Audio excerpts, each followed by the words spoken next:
There is this idea that your country is founded upon, for example, that each individual is of divine worth. And I made reference to this client I had when I was a junior therapist. And so even the most, what would you say, ignored and alienated, marginalized, let's say, to use a word that's been overused, have something of real value to bring into the world. And this is the case. You're a particularized creature as a son of God or a daughter of God, let's say. You have something to bring into the world that no one else can bring in. And so if you fail in that duty, then you deprive the world of that.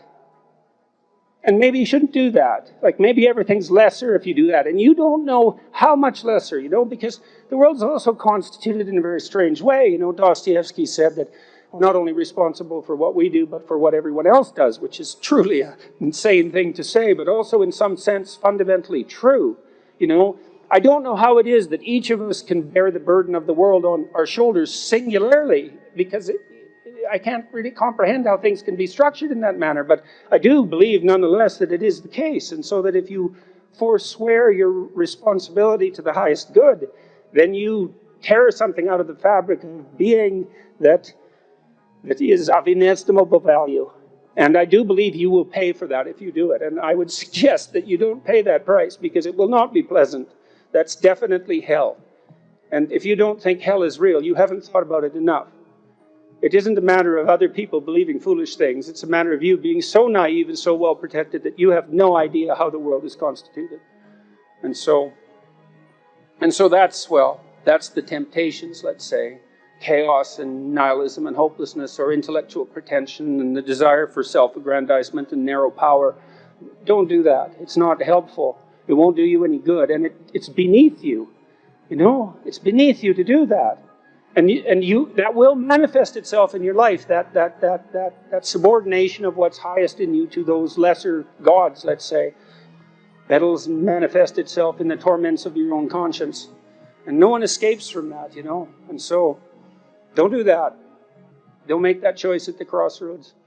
And you have another opportunity now to be the next iteration of yourself that you can be. At a crossroads,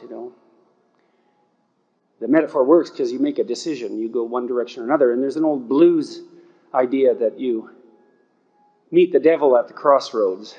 And I always wondered why that was. I thought it through. It's a really compelling idea. It's an image that has a good narrative fit, and it sticks in your memory once you hear it. Why do you meet the devil at the crossroads at midnight? Maybe that's when you examine your conscience, or it examines you. And then you might ask, well, why do you meet the devil at the crossroads?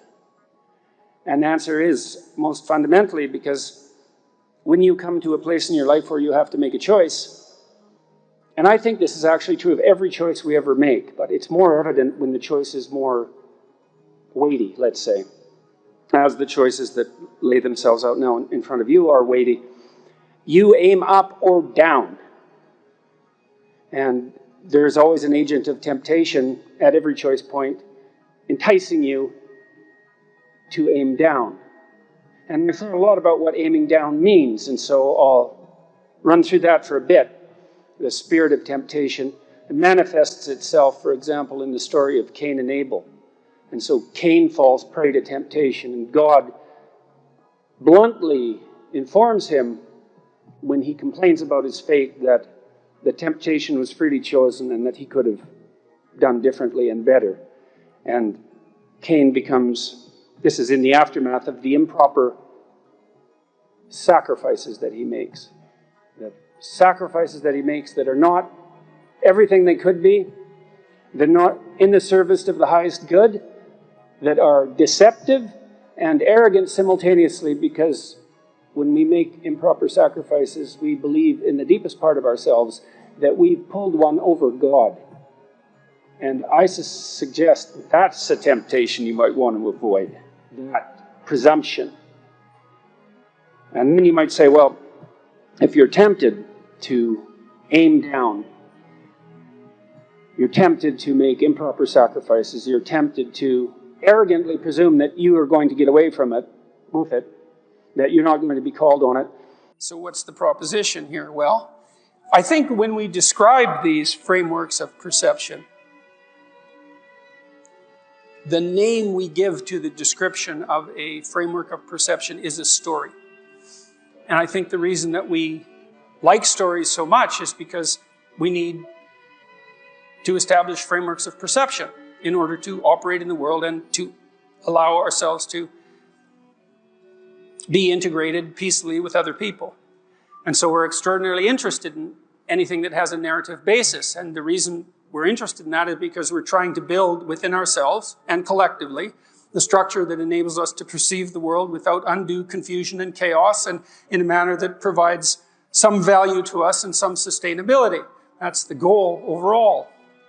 And that seems to me to be the goal of the entire religious enterprise. And so, is it possible that, well, I guess that's the claim I thought I'd elaborate out a little bit today, is that the Bible is true in a very strange way. It's true in that it provides the basis for truth itself. And so it's like a meta-truth, right? Without it, there couldn't even be the possibility of truth. And so maybe that's the most true thing. The most true thing isn't some truth per se, it's that which provides the precondition for all judgments of truth. And it seems to me that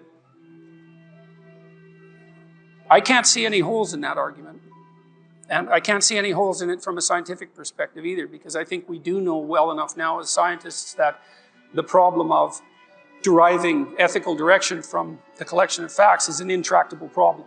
There's too many facts. There's an infinite number of facts. They do not provide an unerring guide for action. They can't. There's too many of them. They have to be prioritized. And as soon as they are prioritized, well, then you're in the ethical domain. And then that begs the question, what's the valid ethical domain? And the postmodern answer is, well, there isn't one. It's all the expression of domination and power. And I think that's nonsense. I don't think that's a tenable solution. I think that we stumbled onto the proper answer in some sense in our religious enterprise, which is that we aim at what's highest, or we don't. We aim at what's highest jointly, or we're divided. We aim at what's highest, and that gives meaning to all the things we do that are subordinate parts of that. We aim at what's highest, and that's what collects us and gives us structure, all of that, singly and jointly. And that's all what we've been trying to communicate all these centuries, as we've been trying to communicate the whole religious corpus, generation after generation, and to sort this out and to straighten it out and to try to understand it. And I think that's where we're at now, maybe a little bit more conscious of what this all means, and maybe a little bit more capable of being more certain as people of the book that the faith we have in the textual corpus that we inhabit is, we just haven't done better than that. And we strive to flesh it out, we strive to understand it, but fundamentally, it seems to be true in that fundamental sense that I just described. If you orient yourself properly, and then pay attention to what you do every day, that works. And I actually think that that's in accordance with what we have come to understand about human perception, because what happens is that the world shifts itself around your aim. Because you're a creature that has an aim. You have to have an aim in order to do something. You're an aiming creature. You look at a point and you move towards it. It's built right into you. And so you have an aim. Well, let's say your aim is the highest possible aim. Well then, so that sets up the world around you. It organizes all of your perceptions. It organizes what you see and you don't see. It organizes your emotions and your motivations. So you organize yourself around that aim, and then what happens is the day manifests itself as a set of challenges and problems, and if you solve them properly, then you stay on the pathway towards that aim. And you can concentrate on the day. And so that way you get to have your cake and eat it too, because you can point into the distance, the far distance, and you can live in the day.